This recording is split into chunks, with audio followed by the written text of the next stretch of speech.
furnace is the most important thing, and this particular house has a tankless hot water heater that the flue is a direct vent out the sidewall. So this doesn't come into play as far as the carbon monoxide and backdrafting. The furnace, the boiler actually, in this case, the flue goes up the old chimney flue. And so this one has a potential for backdrafting.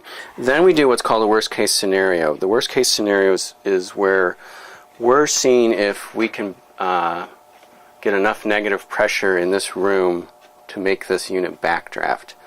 We don't want to do that. So what we do is we go and turn all the exhaust fans on in the home. Those are exhausting air out of the house, and they're having a tendency to try to backdraft this the air in this flue. So what we do is we use the pressure gauge again. The first test we do is worst case scenario. We're doing before we turn the exhaust fans on, taking a reading, and then after the exhaust fans are on, we take another reading.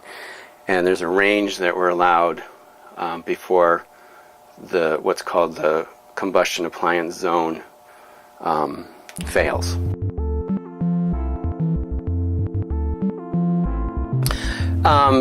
Because we're trying to make sure that if in this worst case scenario the household happened to have all the exhaust fans on in the house, that and the furnace is running, that the furnace doesn't actually backdraft.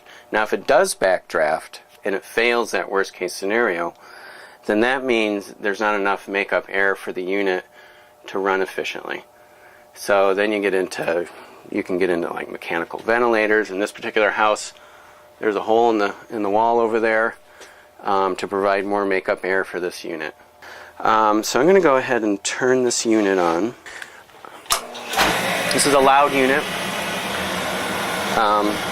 This particular unit has an atmospheric vent that will slowly open as the flue heats up.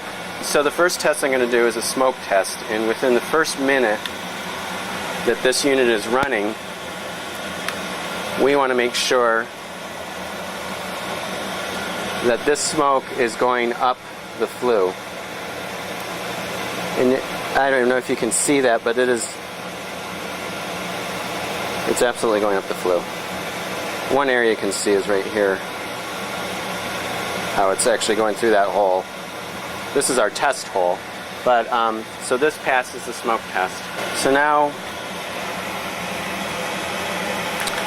we put the probe in, and you can see this is the temperature reading, how quickly it goes up. This particular flue will get up in the 450 to 500 degree range, just this pipe right here. The three numbers I'm looking at are temperature.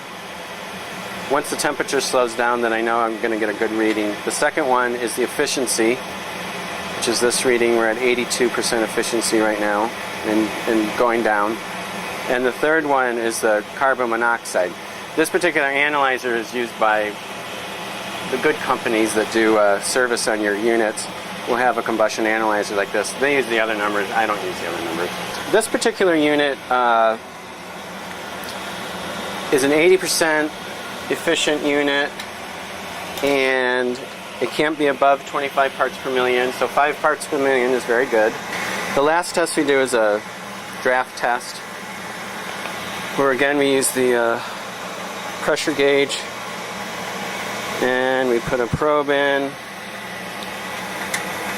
and we're looking for a minus 2.5 or better. So this is the draft test, and this is showing that we're around 8, minus 8 to 8.5. It'll adjust back and forth, but we don't want to be under minus 2.5. It's the number on the right. So this passes.